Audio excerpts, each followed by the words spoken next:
Oh, he's in the backfield. Yeah, that's about right.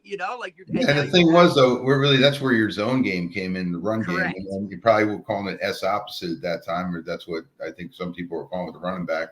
Quarterback essentially was like a sprint draw concept. Exactly. It wasn't a lot of pulling, and then that would come in. But I think the interesting thing was, here's a Butler story for you. Butler wins a game. No, Butler loses a game. I think lost a game against Mountain Lakes. Yep, usually who we lost to. I think it might have been a Thanksgiving game. I don't know, but that had to be a playoff game. But a kid from Butler had 21 catches in the game. Yep, that would be Mike O'Brien. He set the record that year. I think he caught 110 in the year. Because they played the trips. Yep. And then he just went single receiver, speed out, comeback, curl, post, pump and go. Mike O'Brien, he went to Wilkes University. Yeah. So I remember talking to Daryl Fusco about that because Doug Wilkins was the head coach. He's a Moravian. Correct. Yep. And I said, Daryl, he said, well, I was kind of involved with the defense. I said, great job. Yeah. Great job. 21.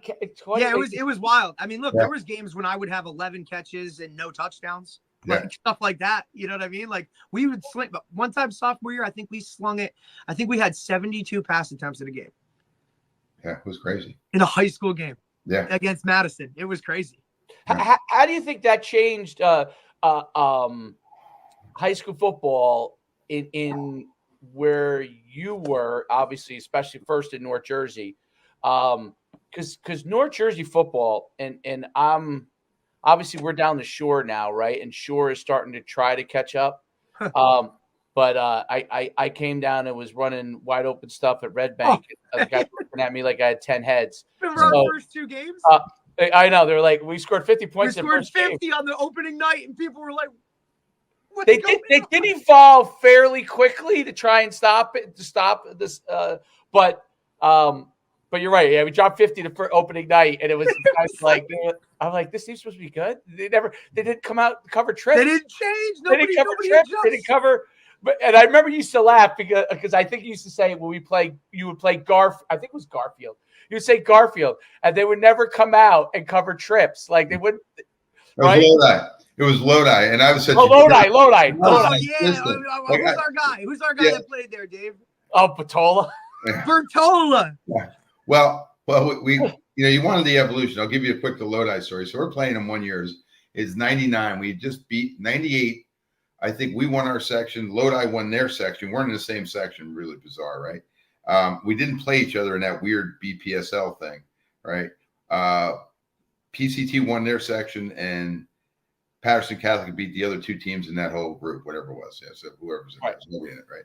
So we get them next year in '99, and it's an afternoon game. I think it was a weekday game, probably because of the Jewish holiday. So we played them over there, and we come out in trips.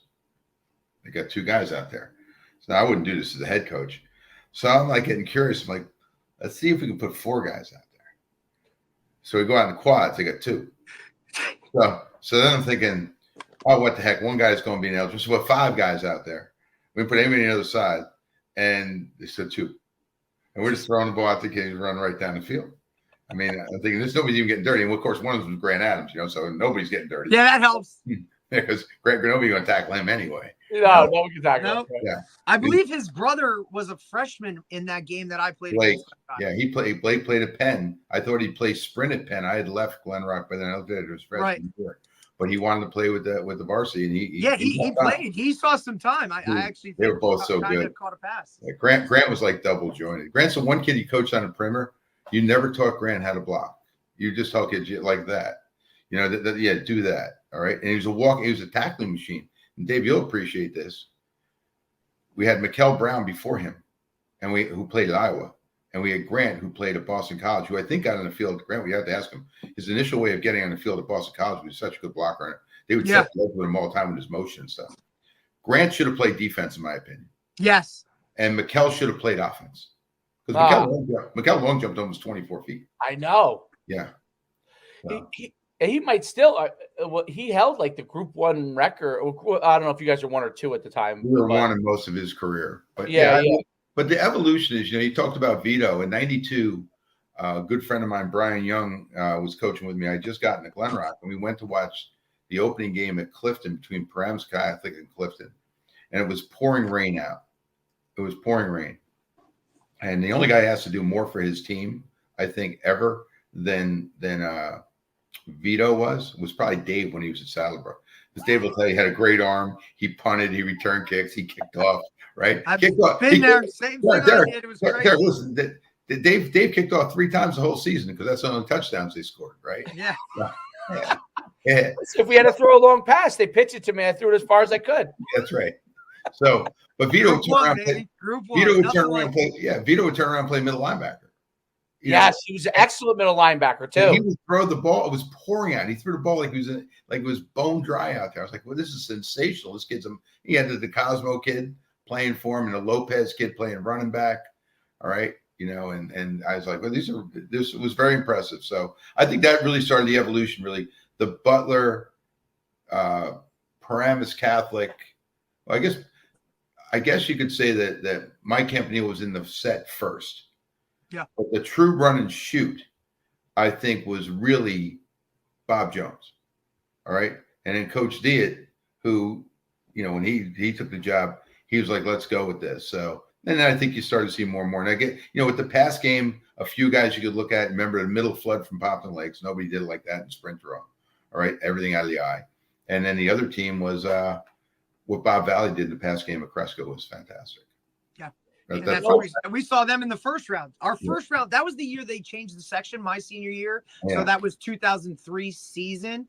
So my senior year was when they started tweaking the sections, and now we were going to start playing Bergen County teams. And it was like, oh, this is a little different. Yeah. So we had to see Cresco in the first round. Then we saw you guys in the second round, at Glen Rock. And it was like a whole different, and people were finally like, oh, now we finally get to see who stacks up against who.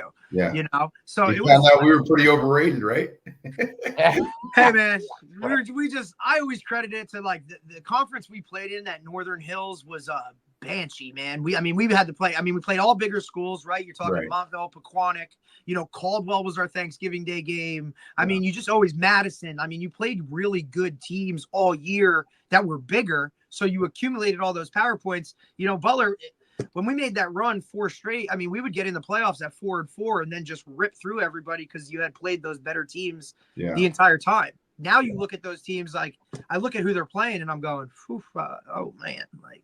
Well, I'll tell you something interesting. So I played Vito, and DJ, you'll find this interesting. So Mike Campanile was the offensive coordinator my sophomore year at Saddlebrook for Patterson Catholic. Vito was a freshman.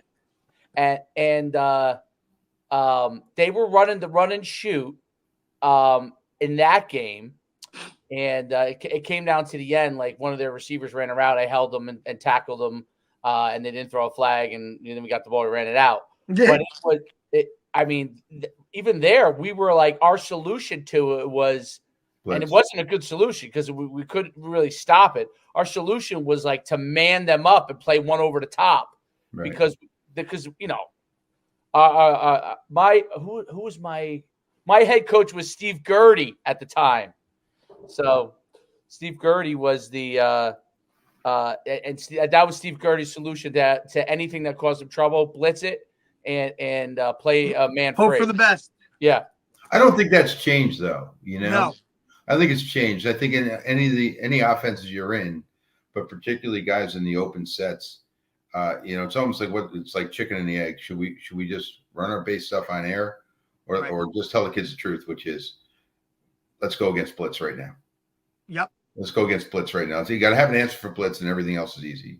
Everything. Yep. If you can handle that aspect of the whole thing, and that was one of the things that we really kind of saw when we came down here was like, the blitzing aspect of it. It was like, you know what I mean? Like some guys did, some guys didn't. Some guys literally would sit in their sets and not adjust whatsoever to anything that we did when we first got down here. And we kind of looking at each other like waiting for them to adjust so that now we can counter.